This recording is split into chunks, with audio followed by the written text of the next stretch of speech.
Monetary Policy Department of the Central Bank of Nigeria, Dr. Hassan Mahmood. Dr. Mahmood, we're glad to have you on Good Morning Nigeria. Good morning. Thank you for having me. Okay. Also here with us in the studios is Abdul Karim Chukol, is Director of Operations at the Economic and Financial Crimes Commission, EFCC. Mr. Chukol, good morning and welcome to the program. Good morning and thank you for having me. Also with us is a regular on Good Morning Nigeria, financial and investment analyst, Niya Kinsiju. Niya, good morning. Thank you so much. It's a privilege. Good morning, Nigerians. And also joining us from Kaduna is Shuaibu Idris, Managing Director, CEO, Timeline Consult. It's always a pleasure to have you on the program.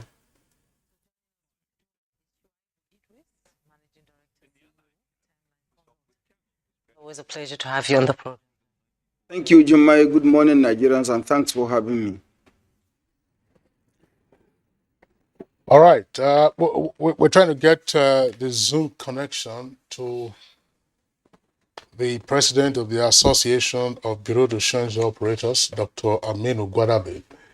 Once that connection is established, we'll bring him on to be part of this conversation. I needed to say that because a couple of weeks ago on Good Morning Nigeria, we had a conversation around the alarming depreciation of the value of the naira, particularly on the parallel market, coming on the heels of the announcement by the Central Bank of Nigeria that with effect from January 31st, 2023, the existing 200, 500, and 1,000 naira banknotes would cease to be legal tender. There was a presumption at the time that counterfeiters, and more in particular, hoarders of the banknotes specified, were rushing to dump those hoards on the Forex market, utilizing the BDCs and other illegal operators. So we saw a jerk in the value of the dollar against the naira on the parallel market, sometimes hitting well over 850 naira. At some point, there appears now to have been some decline.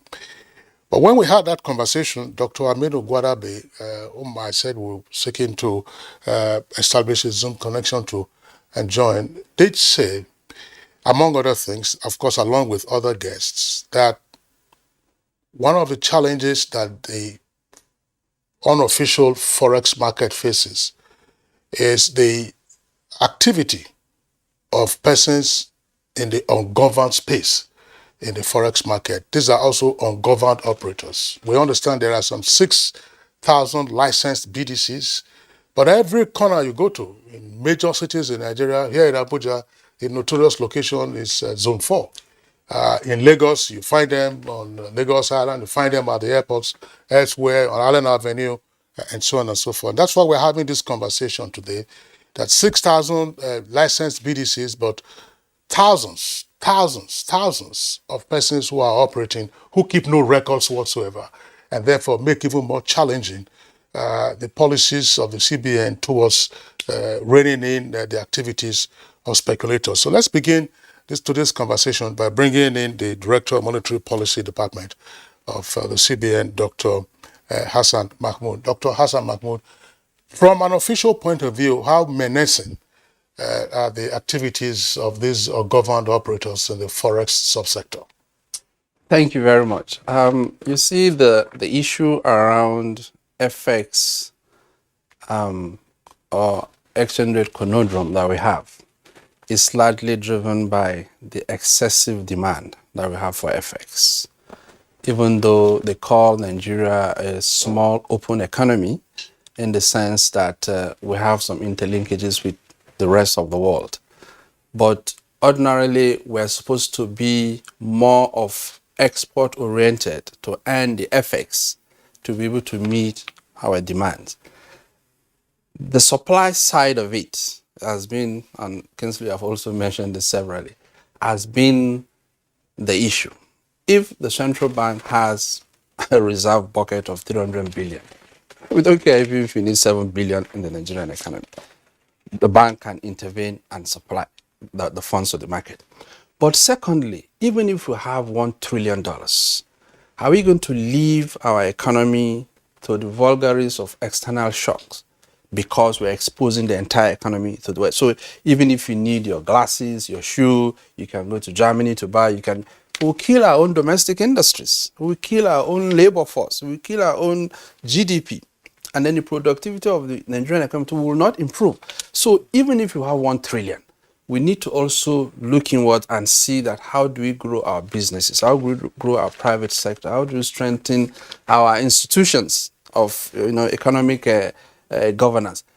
So as we have this unnecessary build-up, and people keep lamenting on it. We've been lamenting on this for a long time. We had periods where they were buying even white sand from beaches outside of, just to put in the front of your house or to your garden. We're importing flowers, and we have so much. This is in the north is savanna, in the south is tropical. So you have everything that can grow, but we're not utilizing it because we have this dependence on you can get effects and get everything within the economy. The discovery of oil, and that's why there's this theoretical postulations that oil, whether it's a blessing or a curse. And for most developing oil producing countries, they say oil was a curse because it diverted them from those tradable sectors to rent seeking, and you see that killing all the institutions. What I'm getting at is all these developments has transformed how we see the FX space. Why we came to, and I'm just building this to come to why we came to 6,000 BDCs. You got to a level that, okay, this, demands, and most largely these ones we call invisibles, which are, around services, BTA, PTA, school fees, hospitals, and stuff. Some things you do it from A, not from M. Not necessarily import in terms of trade or export in terms of goods and services. We created a window to meet those, 2,000, 1,700, and that's why we give licenses to BDC. And in that space, what we call perfect competition is that you don't restrict entry and exit, even in the banking industry. So long as anybody meets the requirement, you don't bring bottlenecks to say, oh, I'll give Kinsel, I won't give Jumai, when you all met the credentials. So there is no restriction to, stopping anybody that has met the requirement as you published from getting the license. So we see that building up, but all of us know here that the build up from maybe 200 to 6,000 was because there was arbitrage, there was a premium that was there. We give FX to BDCs to sell to these retail individuals at a particular rate, plus a margin. But all of us know that, the BDCs were not operating that way, or some of them were not operating, or a large number of them were not operating that way. If you give a BDC license to, ordinarily before you give a BDC license, they must have office space. They must have the required equipment, office equipment. They must have the staff. The staff will have their credentials and everything. So seeing 1,000 people on the street, you can just not explain. And people will just wave you down, what do you need? And the EFCC guys are here. They do a lot of raiding there. They have their background information and know what is going on there. But it's just the inefficiencies of that space. In the sense that even the ABCON himself have done a lot. We've had a lot of engagement with them in terms of sanitizing and that space. But you also look at the category of people, the requirements you need as an individual in terms of education and skills to get a license. So that also plays a role. The informal sector is largely building there. When the funding of the BDCs were stopped after some time, when these excesses were, because we started from like 10, 15, 20 million to start getting interventions at the BDC to 700, 800 million weekly. And you keep imagining, what will people be using 700, 800 million for every week, to go and be, so it was just building up. And then you see people scrambling for BDCs, you see, the offices were even overwhelmed. You see stock of files, of documents that you have to go and verify. So even in terms of supervision and regulation, it was becoming very challenging for central bank. In any case, when in the last, I think almost 2 years now, when we stopped funding the the BDCs, the issues there were that we saw this perpetual depreciation of the naira in that market. And while we had a rate at the I&E plus a margin that BDC were supposed to sell, we had quote, in short, to even display them, even in their shops. They had the audacity to even display on their shops. And you see that wide margin. And in any economy, the higher the premium between the conventional rates within the banking system and the rest of the market shows the inefficiencies of that rate. So you see that and everybody was going for it. People go for BTA. You can even use money to buy ticket that you will throw away, because when you sell the dollars, you still net out the loss from the ticket you bought and didn't use, and still have a margin. So we saw these excesses that made the bank to now take some stern effort, and also ensure that the APCON, the Association of BDCs, also do their own part, because it's supposed to be kind of, they also have a self-regulatory mechanism within themselves to discipline themselves and do all that. So those factors, and I'm sure AFCC will also mention that, are also a reflection of some of the dysfunctionalities we have within the economy, the weak institutions, the connivance that you see between, those that are supposed to, monitor some of these things, and the deceit. Central Bank, now we see technology playing a very big role, and even EFCC are also deploying a lot of that. So they sit at the back end of their offices, they see transactions that can be tracked, but also remember that a lot of the business transactions are not like conventional banks, where in the central bank space we have what you call the FINA, the rendition templates. Every day we see the transaction that goes on in the bank by the close of business. How much was deposit, how much was increased, what loans were. Every day we have them live in CBN. We don't have that with the 6,000 BDCs. We are trying to do the automation. There are other financial institutions, they are not bank. Don't forget that they also need some money to invest in that IT infrastructure to build it. The capital requirement was just 35 million before you get those. So you have that issues around the automation of that space for that visibility that will not require human intervention.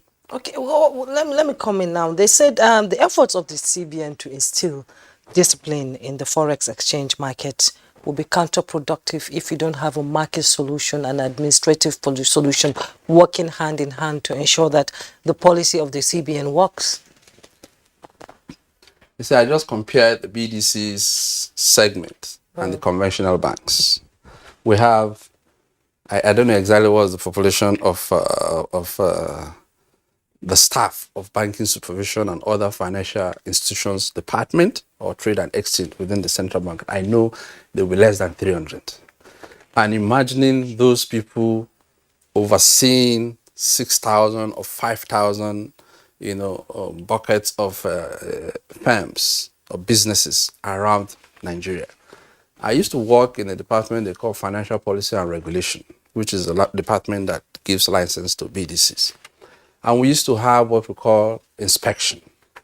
And when we do that inspection, the entire office, that segment of BDC license is empty. So while they are going and inspection to look, do you have this in place? Do you have this in place? Those that are submitting new ones to start don't even see the people to meet them.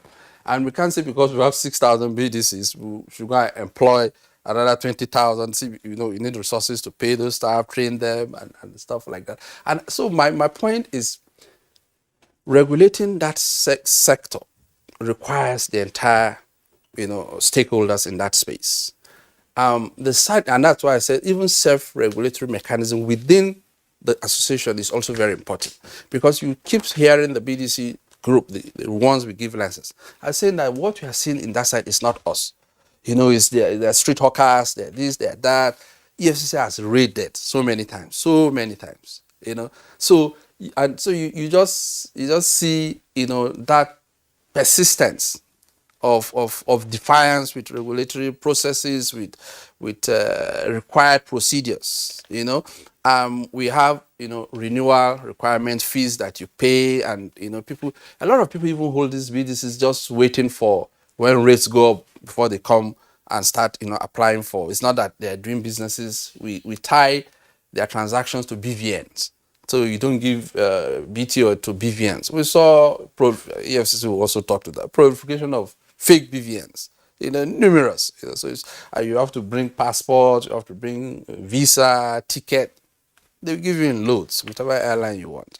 So it's something that has to do with some weak institutions, capacity, and we don't even have to just blame the institutions. We also blame the people that just think, let me just find a way of swindling the system. All right, Dr. Mahmoud, we appreciate your candor and the introductory comments that you have made. We'll return to you in the course of this conversation. Earlier, we said we were getting across to Dr. Aminu Gwadabe, who is president of the Association of Bureau de Change Operators. Yes, he's on the right side of the screen there, joining us via Zoom from Lagos. Dr. Gwadabe, good morning and welcome to the program. Good morning, sir, Mr. Kingsley. And good morning, Nigerians. And morning, my fellow speakers. All right, we can hear you loud and clear. We'll come to you presently.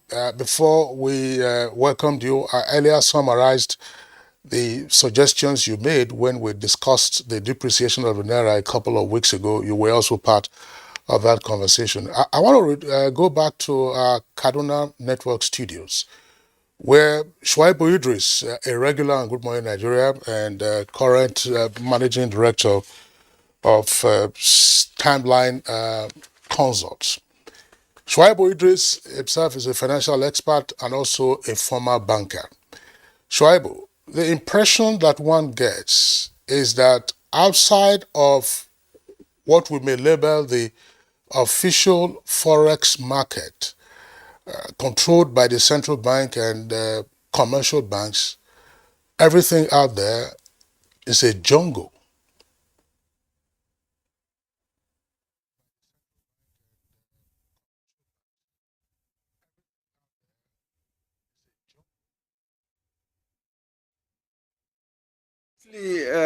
Thank you once again. I think Dr. Mahamoud has done justice to the introductory part of the subject matter, in the sense that he's enunciated the interplay or the forces of demand and supply that usually governs market, the supply of dollar versus the demand of dollar. Yes, today we have what we can say two distinct markets. What I can call the thick market, that is the I&E window, importers and exporters market, as well as what we now call the parallel market rate, otherwise the BDC market. Let me just take us, from a memory lane kind of. Where did we come from? In the 60s or 1961, Nigeria got independent. What was the Foreign Exchange Act that we inherited? Only banks were allowed to trade in foreign exchange. As at that time, we still had these street hawkers that were parading themselves left, right, and center, looking for travelers' check. That time we were using Thomas Cook, to buy and sell, because only banks were allowed to trade in foreign currency. Fast forward, let Abdulkadir Ahmed, of blessed memory, former governor of Central Bank, saw the need to say, why should we not look at what other climates have done in terms of, registering people to trade in foreign currency. That's when we saw the birth of Bureau de Change licensing in Nigeria. Of course, prior to that, if we could all remember, during the regime, particularly of let me use the phrase General Muhammad Buhari, when he came as a military head of state, streets of Lagos, streets of Kano were being raided daily by the police, catching people selling foreign exchange. When there was that sanitization, and the licensing regime came in, there was a relative orderliness. Kingsley and fellow discussant, what have we done to our currency? What have we done to our economy? What have we done to our banking system? Number one, the export of agricultural produce that we used to do a lot, grains such as maize, soybeans, guinea corn, groundnut, and the rest of them, virtually things came down, and we were not as exporting as much quantity as we should export to earn the needed dollar so that we can fund the economy. To worsen the situation, our morality went down, quality of this export went down, so Nigeria, instead of attracting premium on its produce, our produce were being discounted. I remember I was a big player in the export of cotton lint, and the level of impurities that foreigners who were buying cotton lint from us were complaining of, instead of use of jute bags, we are using poly bags. Again, let me look at the financial system. Dr. Mahmoud, correct me if I'm wrong. Can you go to United Kingdom today and land in, say, Heathrow Airport in London, and you will have dollars, and you walk to a Barclays Bank or a NatWest Bank and pay dollars into your account? The last I checked was you can't do that. What you will be allowed to do is to go to a BDC to change your dollars into pound sterling before you pay into any of the high street banks in the UK. The same goes in US, the same goes to so many others. Why did our system allow Nigerians an opportunity to open the so-called foreign currency domiciliary account, and I can get dollars and go into a UBA or GT Bank or First Bank and deposit those dollars? To my mind, that is one fundamental window that is exacerbating, a demand that is so sporous. So those who have the opportunity to either steal our money from the federal coffers or state coffers, or those who have the opportunity to do drug dealings or other illegal activities, they amass the naira and they can buy dollars and just go and legitimize it by paying. Maybe the first thing we should be looking at is, should we continue to have an opportunity to give Nigerians to say they can pay cash? You can have a foreign currency domiciliary account, but let the transaction be through the banking system and not necessarily cash. That way will certainly significantly reduce the so-called demand for the dollar. Doctor, you have alluded to the fact that Central Bank was given $700 million almost per week to BDCs.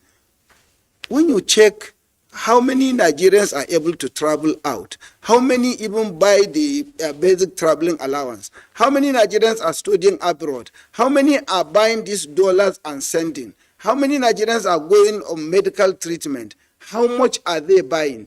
Can we really say that those 700 million that you are given per week to the BDCs were actually genuinely being used for these purposes, the so-called invisible transactions that you alluded to earlier on, which we do through Form A? The answer is certainly no. Where are those monies going? They are being bought by those who have amassed wealth through illegal means, and then they are now demanding the dollars. So the demand for dollars is not a demand that is sustainable, or is not a demand that is genuinely for the productive sector of the economy, or even for those areas that the central bank thought we should do.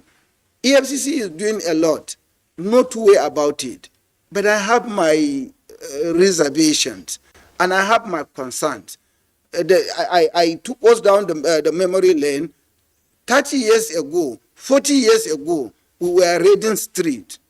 Today, even with technology, we are raiding human beings as if we are raiding antelopes or chickens or guinea fowl. Where has technology gone to? We have the NFIU, the Nigerian Financial Intelligence Unit. Wouldn't the EFCC use so much of that? If the central bank is using so much of that, why is EFCC not using? Why should we be raiding street? To my mind, we are taking Panadol for stomach ache. Shaibu Idris, thank you so much for your opening comment, and you raised a lot of pertinent questions that I believe Dr. Hassan will answer you in the course of the conversation. Let me now join Abdul Karim Chokol, his Director of Operations, EFCC. Shaibu Idris has asked some pertinent questions. Banks are usually considered the biggest player in the Forex, market, and reports of manipulating the Forex market too has been going on. People say it's a controversy, but it has been going on. You read the streets. What happens to the manipulators in the bank? Thank you very much. I think I would start by saying that the EFCC, sees the foreign exchange malpractice as an economic crime, no doubt about it. And the EFCC has done quite a lot. I think I will start by answering the question that Mahmoud just asked, whereby saying that Shaibu asked, whereby he's asking the question, why are we raiding streets? The EFCC is doing quite a lot. Raiding of streets is just one of them. But we've deployed a lot of measures and tactics in trying to deal with that. Raiding of the streets is one. In law enforcement, you cannot just go to one single approach. There are times that you have to go, you have to apply, you have to deploy multi-approaches in order to deal with those matters. Just like Dr. mentioned, the issue of Forex malpractice today in this country is not, you can't blame one sector. It is actually a multi-sectoral problem. How does it all start? Today, we're talking about 6,000 BDCs. How many of those BDCs are actually operational? We've seen instances where somebody will have multiple of BDCs. One person or one company will have 20, 30 BDCs, even though probably documentation could be different, but he's still able to find a way to harness these things. I think one of the things that the central bank did, and in trying to arrive at the situation where they've come to the terms where they'll say, okay, we don't give BDCs, we don't give money to BDCs anymore. Not all BDCs are criminally liable. Not all BDCs that are involved in Forex malpractices. However, there are many that are into that. And the EFCC being a law enforcement agent, what we do when we see any violation of the existing legislation of the economic activities of government and its administration, then the EFCC comes into being. The Economic and Financial Crimes Commission, in its own wisdom, created a department, a section called the Foreign Exchange Malpractices Section. And this section was created in 2016 when we saw that there was a need for that. Why do we do that? We've seen instances where money laundering are being used. Forex, they exploit that space to hoard money, to change money for an exchange, and we see that as economic sabotage. Many a times, the EFCC has investigated many cases where at the end of it, the best way to even launder money or to save money is they go to not even the BDCs themselves, but those that have dollars. They don't see getting dollar as a value to maybe travel or so, but rather it's just used for storage, and it's very easy to move around with this. Several measures were put in place. If you could remember, since 10 years ago, EFCC has been at the airports. We've arrested lots of people who are taking money out of the country, bulk cash movement. Some in excess of $6 million US, some $2 million US. And a lot of them are taking this money out of the country. We understood that at that moment, we know that there is no way that somebody is going to take $6 million out to buy goods. Rather, they're taking it there as a form of money laundering. Some were prosecuted, monies were recovered, forfeited to the federal government as well. So our approach is not only raiding of streets, but it became very, very necessary for us to do that recently. Why do I say so? The EFCC has engaged the central bank on many of the policies and guidelines that are there. We've also engaged the stakeholders. Who are the stakeholders there? The BDCs are the stakeholders as well, because you cannot do this thing alone. It's a whole of society approach, or rather, whole of government approach. BDCs, even the Nigerian Customs Service, who by their statute, they are the airport, with this, that people that declare if you have excess of $10,000 or any negotiable instruments, you have to declare. So we are working with them as well. We also work with banks. Not too long ago, we had meetings with banks. We also had a meeting with the central bank. All these meetings is geared towards achieving our aim, that is addressing the issue of foreign exchange malpractices. Quite a lot has been done. But like I said, each and every sector has its own challenges. For instance, in the banks give PTA, they give BTA, and so. But we've seen instances where people go to banks. It's much cheaper now to even buy a ticket. You're going to Ghana, but you get $4,000. You're going to any other country, you get $4,000. Probably the ticket to go to that country, to go and come back, is less than $500 or $600. So it's worth it for them to go there. What are the processes that needs to be put in place? Monitoring is very, very important. The guidelines, the CBN manual, foreign exchange manual says that for every transaction that is being done by BDCs, they have to make returns. But how many of those do make that return? If they don't make the return, what are the processes that are there to ensure that they enforce those controls? These are some of the issues that we're having today. And in our discussions with relevant stakeholders, we came to realize that there are many of these speculators, many of these people who involve in this exchange of currency, who are not even members of any association. For so. That's why experts are saying, why cut the branches? Why don't you uproot it from where it's... Yes, and this is the process. For 1,000-mile journey starts with a single mile. And this is what the FCC is doing. And it will amaze you to understand that we even have foreigners that today are currency hawkers. They are currency hawkers, foreigners. You find them in Lagos, you find them in Port Harcourt as well. So these are some of the measures that we need to come together to deal with that. How do you deal with that? It's not only enough to say, okay, stop it. But rather, there are times that you need to enforce. Even though you are doing some in terms of regulatory aspect, you are doing in terms of enforcement one way or the other, but arrest is necessary. Arrest is necessary sometimes. And this is what the EFCC is doing. So it's doing quite a lot in that regard. Arrest. Yes, sir. It's necessary. And diligent prosecution. Prosecution. I would imagine. Yes, sir. Is diligent prosecution also part of the manual? It is. It is part of the manual because, like I said, we have a unit. We have a unit that deals specifically with foreign exchange malpractices. It's called FEMS. And the unit main responsibility is, number one, identify, investigate, and prosecute offenders. Okay. Abdul Karim Chukol, I want to thank you very much for the comments that you have raised. And following from what you have also said, I believe that observers will be taking a look now at the occasional ledger that the EFCC publishes to say we have secured X number of convictions of persons who were corrupt in public office. You state the number of persons who were convicted on account of what we call popularly 419. I'm sure the curious column that they will be looking at for now will be persons who have been convicted on account of foreign exchange malpractices. That's something that Nigerians can look forward to. Is it? Definitely. Okay. Niya Kinsiju, well, let's bring you into the conversation at this time. I'm sure that from a social perspective, anybody can blame the Nigerian elite class for their rent-seeking behavior.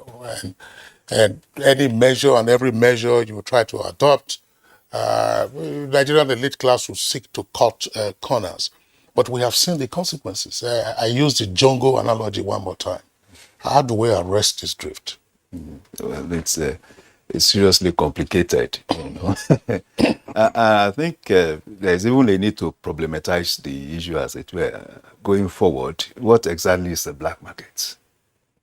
We use the phrase parallel market. Parallel market. But there's no white market. Well, black market is the language on the streets. On the streets. So, again, where parallel market is more encompassing you know. But yes, the EFCC had told us about how they also go beyond the zone 4 kind of markets. But the truth is that any form of exchange beyond the hub, beyond the official hub, is a parallel market, as it were. So how do you also now identify those transaction points that are either on the laptop, on your Android phone, in my bedroom, in different sitting rooms across the country and all that, because those are transactions beyond the official hub.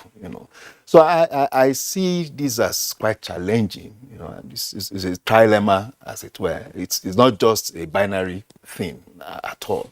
So I have continued to review it, and of course the immediate resolution is still about the supply side, of our foreign exchange, as it were. Because the truth of the matter is that until 1982, we really had no issue with with dollar foreign exchange. Between the 1973, 1982, 1973 Arab-Israeli war, when we had this boom and so much foreign exchange intervention in our economy from everywhere. Nobody was talking. Like Doc said, people were importing to justify access to dollar. But from 1982, we started control. I think with the import license regime, and from there were issues to find a way of within the managed float, as we have been practicing, to see how we can satisfy demands. But the truth of the matter is, this has turned into mainly a store of value industry, and to that extent, it now means that we access foreign exchange not to transact business. And that has serious negative implication even for our trading, for our terms of trade, because the basic explanation for the health of a foreign reserve, of a country foreign reserve, what's the relationship between the export and the import, knowing that it's your value of your export that you use to pay your imports. Now going forward, if you are not transacting business in terms of export and import, and you are actually now taking the facilitation of transaction into private places, one, you have made that quantum of fund redundant, and to that extent, it is not active in the economic space. So and because it is not active in the economic space, it has production and, of course, going forward, GDP implication. So if we are talking about low GDP and all that, it is because some people that actually corner this fund and that become lovers, of the currency than applying them to production or productive activity. So that's why I say it is a complicated thing, because truth for me, those on the hawkers on those streets are retail hawkers. You only can get $5,000 on them. There are transactions in places in Nigeria, across Nigeria, that involves $10 million, $20 million, away from the hub of official supervision. Yeah, but those hawkers on the street, they are the food soldiers. Yeah, they are, and I'm coming to them. They should not be on that street, perhaps if we had gotten the model right, For me, the model of the CBN registering and distributing money, allocating foreign exchange every week, as it were, then to them, actually mustering them and encourage that industry. There is no reason the CBN, the monetary authority, should allocate funds to BDCs. We know how BDCs operate across the world. They are supposed to be how do I call it, collectors, of independent tourists, retail sources of foreign exchange, and use what they have mobbed, from incoming currency to, of course, satisfy basic retail needs, So there's no way you'll be allocating money to people, even if it's naira you're allocating every month. Nigerians, I would, as a businessman, see it as good business. I will apply to be part of it. In this country, when you are even sharing papers, we want to be interested in collecting papers, not to talk of sharing dollars. We would make effort at But it. the So I endorse. I still endorse. That's the rent seeking Yes, behavior. yes. And it's even I think it should go beyond the BDCs as well. Yes, a policy action had been taken against the BDCs, and I hope there will be no reversal about it. Over time, there will be correction in that market. Which policy now? That's the banning access of BDCs to allocation. But economists have also called for the need for regulations so that they can create an avenue, for the sale of Forex. If not, they are warning that undue pressure will fall and, more, depreciation of our currency looms. Our problem is not about accessing. It is not about the distribution channels. That's not the problem of Nigeria. What is the problem? The problem, as I said, is the supply side. Creating enough supply to meet basic needs. With regulations. Of course, there's regulation. There's enough regulation. It's perhaps the most regulated aspect of the national economy, the foreign exchange. Seriously, the adherence is the issue. Since 1994, we had the National Economic Intelligence Council, the National Economic Council Intelligence Establishment, etc. Act that clearly in section 11 or thereabout, banished any act of transaction, foreign exchange transaction beyond the official the official hub. It's clear since 1994. So it's not as if it's whatever the EFCC has been doing is not a makeover. There's a lot to it. So what I'm trying to say essentially is the EFCC, the CBN, has a huge responsibility. One, tracking down, of course, those beyond the Zone 4 kind of market, to using technology to track those other transactions under the roof. One, of course, take care of money laundering concerns, and then take care of the concerns of the redesigning of the naira that has turned a torpedo more or less on the foreign reserve. I mean on dollar reserve. But my concern really is, how would EFCC do that? How would the central bank do that? Okay. We will pause you in the meantime so that you catch your breath. And when we get back to you, you will, of course, give us your thoughts on what you think the CBN and the EFCC and others should do with regard to that. Dr. Aminu Gwadabe, President, Association of Bureau de Change Operators, we're back to you now. I did acknowledge that you provoked our thoughts in this direction when you were part of the conversation a couple of weeks ago. And you said, look, part of the challenge that the APCON is facing is coming from the ungoverned operators in the Forex space. You also draw attention to the fact that what was going on at the time, we were seeing as the dramatic depreciation of the naira was a bubble. I wouldn't know whether the bubble has burst. But we are hearing more this morning about what is happening in the ungoverned space in our Forex market. The EFCC Director of Operations tells us that you even have foreigners now who have joined the ungoverned operators.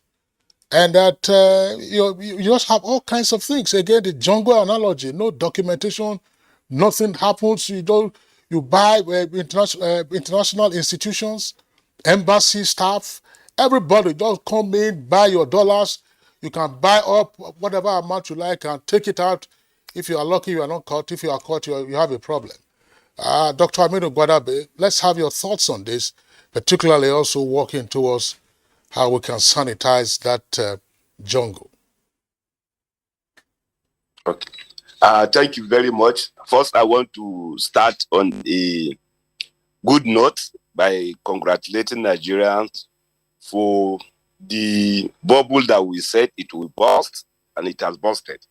Because we have seen Naira appreciating at least about 26-30%, from 900 to about 7, in fact, even up to 680, if not because of the resistance that begin to erupt also from the sellers of the currency, thinking that it will be reversed.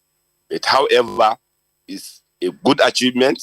I want to congratulate the Central Bank of Nigeria, congratulate the NTA too, for giving us the platform to predict that is a bubble and it has come to happen. And I still maintain, because it's like a war, and that if you are going into a war, you have to look at your own arsenal with your opponents. Here, those that are involved in illegal economic behavior of currency substitution, hoarding, are attempting the powers of the central bank, the powers of the EFCC. And I believe the central bank still have the arsenal to checkmate any economic illegal behavior. So I congratulate all. At least there is some less pressure now. People are not even coming to buy. That free spurious demand or frivolous demand that has been noticed in the market, it has reduced drastically. And we pray the central bank will seize the opportunity to maintain this tempo that we have so far recorded. Its gain is important. Then let me go straight to the subject of discussion, the operation of the BDC and then the ungoverned spaces. A BDC, you see, I also want to make clarification. I've been making this clarification so many times. There is the need for us to understand the difference between licensed bureau de change and unlicensed bureau de change. I said it even in our last discussion, that we're happy that even Financial Action Task Force, a governmental body that sets standards for anti-money laundering and terrorism financing, have been convinced to recognize the activity operations of these ungoverned operators. So they are different from the licensed bureau de change. Let me define what a licensed bureau de change is. A licensed bureau de change is a small-scale institution licensed by the central bank to engage personal traveling allowance, business traveling allowance, school fees, mortgage, substitution. This is our 4 to 5 major product or scope of operations. What is the objective of licensing these bureau de change? Some of the speakers have given how it all come to have licensed bureau de change in Nigeria in 1986. It's about formalization. It's the ungoverned space. There are sectors that have been there even before the establishment of the Central Bank of Nigeria, but they are not formalized. So bringing in to license the bureau de change is to formalize an informal sector. That is one of the basic objectives. As at then, not any window for the BDCs. BDCs were on their own. That's right. So we started like that, and over time, the objective of to formalize now transcend to objective of liquidity, objective of closing gap. Since the structural adjustment program, we have seen a lot of policies measures that were ineffective in putting liquidity in the market, in closing the increasing wider gap between the official and the flexible exchange rate. So, structural adjustment program was there. We have the whole Dutch auction system, where then is the banks that go there and buy any volume and come and allocate to any customers that they like. It did not work. We also came to a situation of retail Dutch auction system, where the banks are the one now collate their customer request. And based on their customer request, they will now take it to the central bank to be allocated according to that request. Still, we continue to see a wider gap. We continue to see a liquidity crisis in the market. Nigerians complain they are not meeting up their demand even for traveling, for school fees. I don't want to go into legacy factors of the reason for constituting the demand we have. There are many legacy factors where one single product economy is oil. We don't export. Where our externalization of value, most of the things we use in this country are imported. So name them. I don't want to be too theoretical over that, but I want to concentrate in the subject matter of what we are talking today. After defining what the BDCs are, let's look at the structure of the market. It's very, very important. We have the central bank itself as a regulator and also a player, market maker. We have the banks. We have the BDCs. We have the IMTSO. We have the crypto online. And we have the steel hawkers. This is a market that have 7 layers or 8 layers. In fact, we have even Nigerians that are also traders. Ordinary Nigerians are into traders. Civil servants are FX traders now in this country. But we should reduce this then. We are talking about country perception. The country is right now going into evaluation of the Financial Action Tax Law. We face suspension. This is gamen. So we have to, as much as possible, present a good outlook for the entire financial system. This is important. It's not all the time that we begin to push the blame to the activities of the jurisdiction. That is not really good at all. We need to change our way of how we define this BDC, how we describe them is very, very important. We need to know that there are different players in the market who constitute this market. In terms of license, I don't want to talk about licenses because it's not your public. Indeed. Alhaji Aminu Gadabe, we've listened to your opening comment there, and you've told us the registration, people involved in the foreign exchange, and how the CBN policy can affect all players. We'll come back to you so that you can talk about more about that. On airing BDCs and how, you said last year that you will work with the CBN to ensure that airing BDCs are penalized and prosecuted. We'll get back to you on that. Let's take a break. When we return, our conversation will continue. Do stay. What we face mostly now are flashes of cowardly attacks from the rump of groups that have been routed in one location or the other, moving to another to give the false impression that they are still strong. Our ultimate goal is to eliminate them altogether and restore total and lasting peace over every inch of the Nigerian soil. Sounding tall, we'll take it home. We are determined to ensure that every inch of the Nigerian soil is safe. That determination is there. The order has been given.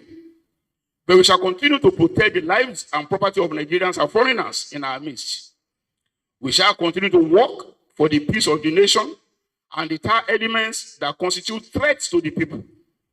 We shall bear the full powers of the government to secure every inch of our land. We shall not rest until peace is fully restored to Nigeria. This message is brought to you from the Federal Ministry of Information and Culture.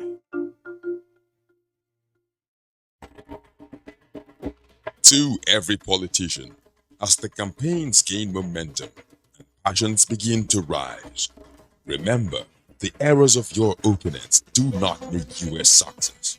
Do not run down your opponent and inflame passions to violence between and among your supporters. What counts is what you plan to do for the electorate and how you intend to relieve the sufferings and bring succor. Nigeria is in dire need of patriotic leaders at all levels, leaders who will make national development their priority. Concentrate on telling the electorate what you intend to do when you get into office. Focus on making your vision clear to the electorate. Don't engage in verbal abuses, fake news, or speeches. Keep dealing with issues that will bring progress. You win the hearts and minds of the people by being above board, by being civil, patriotic, and showing empathy. Let's join hands to make the 2023 elections peaceful. A message from the National Orientation Agency.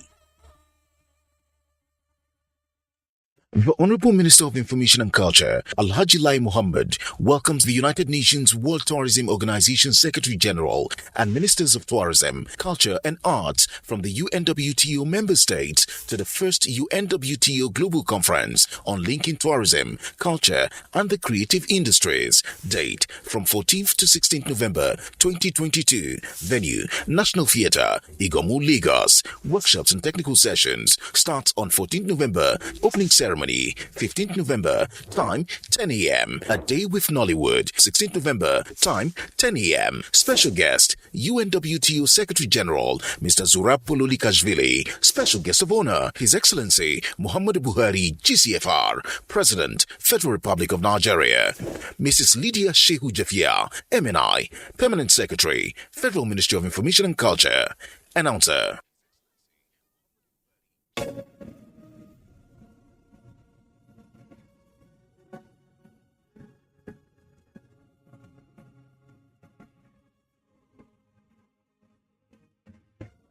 We are all Nigerians. Against all odds, we shall and must remain united. We may have our challenges, our problems, and setbacks. However, together we shall overcome them all. What doesn't break us shall make us stronger. This is the mindset that shall bring peace, progress, and prosperity to our beloved country. Do not let tribal and religious sentiments govern how you think, act, or feel. Don't be influenced by those who want to destroy our precious national unity. Everybody who is a Nigerian is your brother and your sister. This is the mindset of the new Nigeria. It is also the mindset that we must all adopt. Let us support each other in creating the Nigeria of our dreams. This message is from the Nigerian Television Authority, NTA. Dialogue, empathy, love, and unity. These are vital components of nation building. For all to be well, we appeal that we should refrain from volatile, provocative, inciting messages and language. Let's build and not destroy.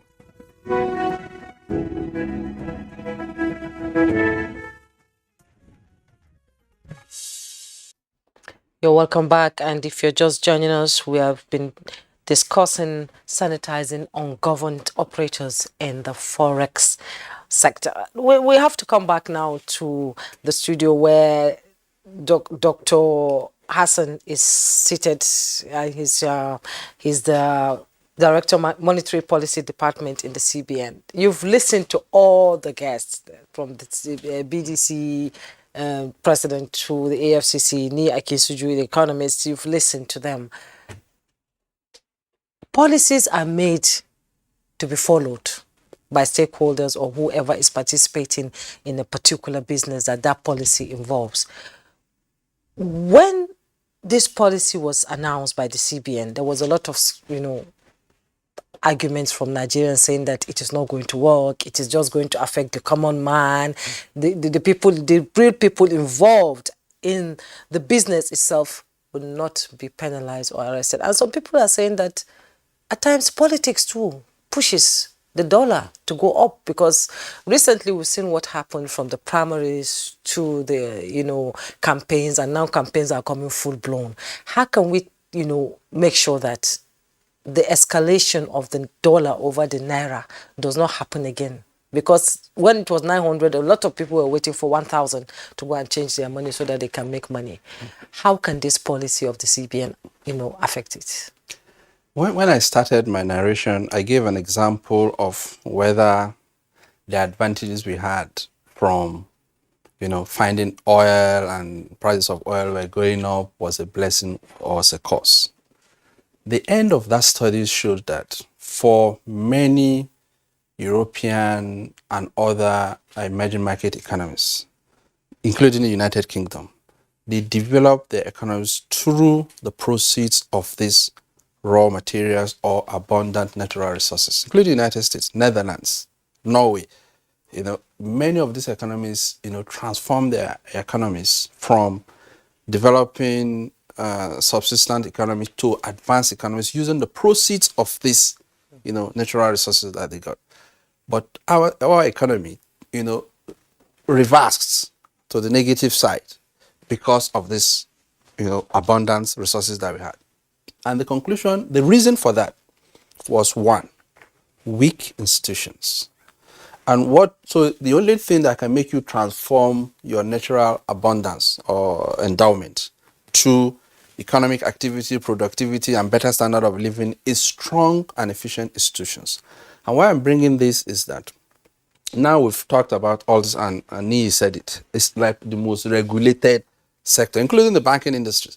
If you meet any of the bank MDs now, they will tell you that central bank is just stifling their business. Now, if you do that, and director from EFCC also mentioned that this is all stakeholders engagement.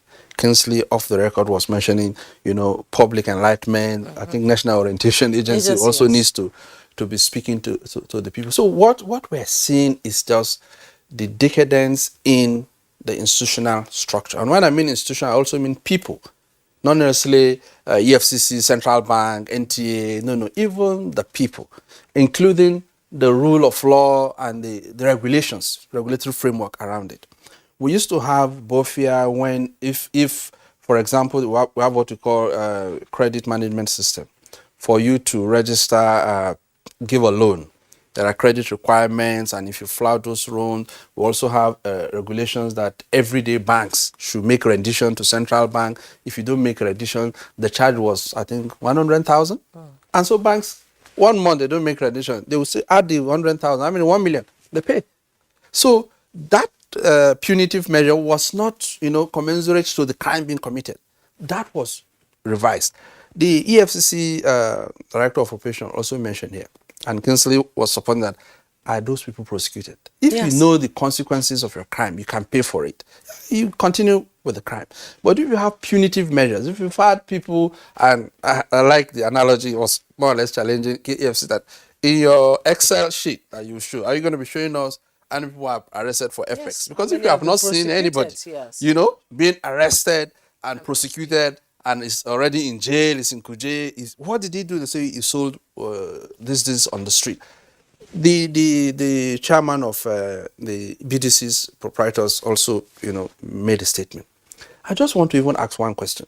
If you go to Zone 4, including Wapa, or what do you call it in Kano, or Airport, Ikeja side, why do you see thousands of people on the street? You're supposed to do your BDC in an office. You don't go to bank and you see teller guys standing on the street say, bring your money. You have an office, and like I said, when we register a BDCs, you have to have address. The individuals have to have CVs. We have to put there, you have to have BVN, you have to have instruments, even computers and co in your office. So when you want to buy FX, you don't buy it on the street.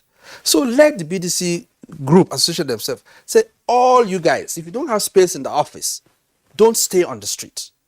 Just drive to those areas I'm telling you. You see, even bench, they arrange it from morning till evening. So they should sanitize those people. If you said you have an office, if you're going to buy FX now, you want to go to number 7, so zone 5.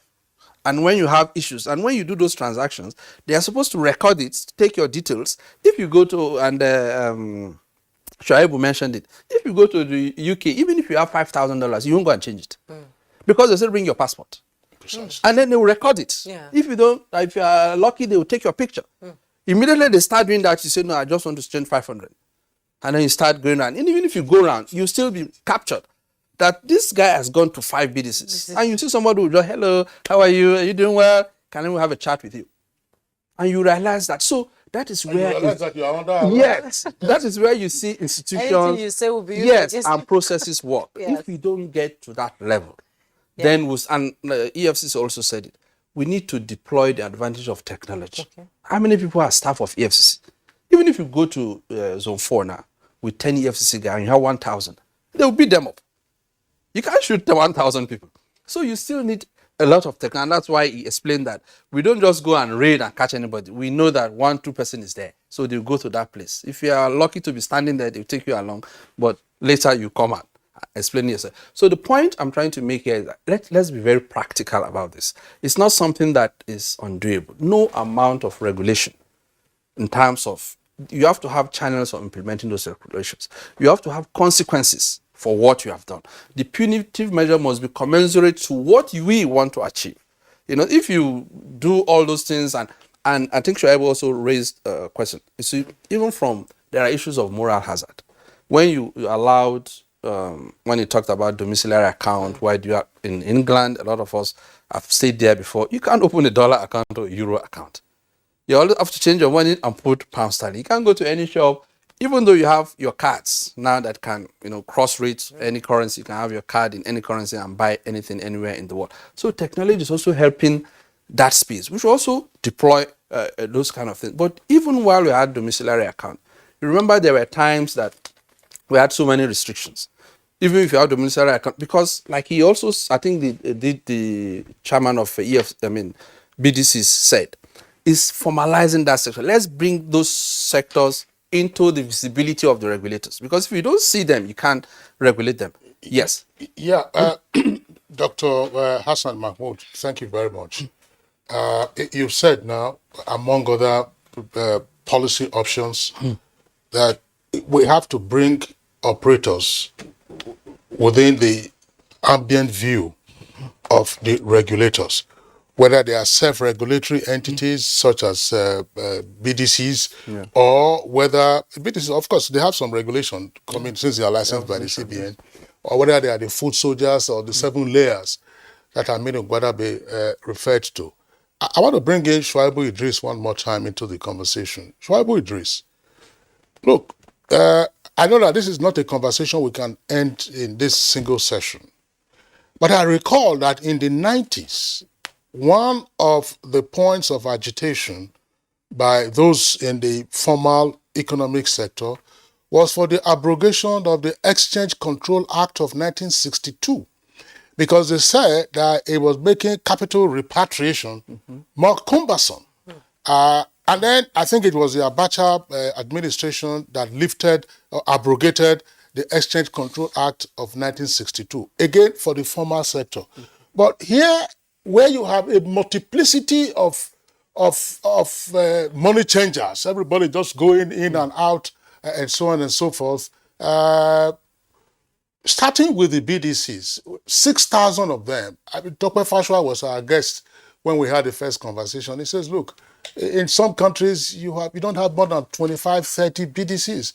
Why do we have 6,000? Can we begin by saying, let's consolidate the BDCs instead of 6,000, so that they are a manageable proportion, and the banking supervision department of the central bank then has, a much smaller range of institutions to monitor. Can we start that to say reduce the number? And then secondly, you were talking about domiciliary account.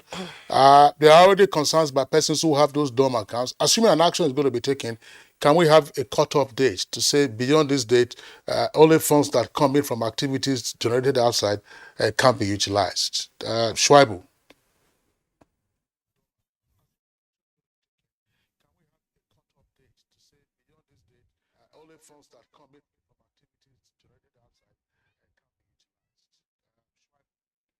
Kingsley, thank you very much for that question. Before I answer that, let me just correct an impression. Dr. Hassan and fellow discussant, the boys on the street that EFCC read to catch, in marketing parlance, we call them canvassers.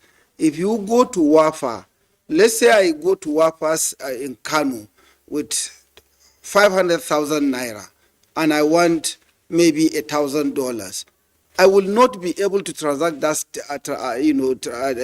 business on that street. The canvasser will take me into a shop to conclude that transaction. And the point I tried to make, as far as the EFCC rating is concerned, is so embarrassing. We can use technology. Dr. Hassan has alluded to that. Use technology, monitor from outside, from a cocoon, and be able to handpick, invite people.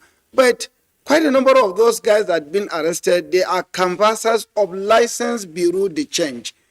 Indeed, there are unlicensed bureau de changes that are all licensed traders that are committing a lot of other crimes. My second intervention is regarding the choice of the word parallel market, black market. 1962 Act that you said was abrogated. Prior to abrogation of that act, we used to call the street hawkers as black market. The moment that decree was abrogated, we now change the balance into parallel market, and we define the market into fundamentally two distinct sectors, the thick market, the thin market. The thick market today is I&E window. 90% of foreign exchange transactions are conducted in that market. Somewhere around 3 to 5% is conducted in this thick market. I mean, the juries can decide. The thick market is the market. So why do we even want to bother so much about the thin market? Dr. Godebe said the bubble has busted. Maybe yes, it has busted. But Kingsley, Jumai, and fellow discussant, we are at the verge of harvesting grains into our homes, meaning the farm produce are coming back home. Check the price of soya beans, maize, guinea corn. In the last 1-2 weeks, each of these bags have added not less than 3,000 naira in terms of pricing. What has happened? Because there is a raid, the so-called show of gallery by the EFCC raiding the Bureau de Change, those who are trying to hide the money are now not buying dollars to keep, but they are now buying grains to store. Let me see if the EFCC will go there and begin to raid Danduma market, Dogondawa market, and this market. We need to be doing things in the modern day way of doing things. Raiding street that we were doing 40 years ago and we are still doing it today, to my mind, is a total embarrassment. Regarding your question on sanitizing the BDC, 6,000, of course, is enormous. Dr. Hassan has alluded to the inability of the central bank to save 200, 300 staff in the department to manage this. I believe this is one of the best and the most realistic point I have ever heard from any central banker as regards the inability of central bank to manage the BDCs. Hitherto, even the governor of the central bank, Godwin Emefiele, did say, oh, these guys are criminals, they are being used to commit fraud. I think the justification you brought is quite apt and germane. How do we control that? How do we... Okay, Shaibu Idris, we're really running out of time. Like Kingsley said, a day is not enough to discuss this issue. Let me bring him briefly. We have like 2 minutes to go. Abdul Karim Choko, you've listened to Shaibu Idris. We hear that apart from the dollar, Nigerians or people out there are also going for other currencies, to exchange into naira. And like he said, in the markets now, dollar is being used to buy food in the market and store. What actions are you going to take on that briefly in 30 seconds? Thank you very much. Well, Shaibu has actually made a very important point, and I think it is just necessary for us to make it clear. Those that are rushing to the commodity market are not going there because of the dollar.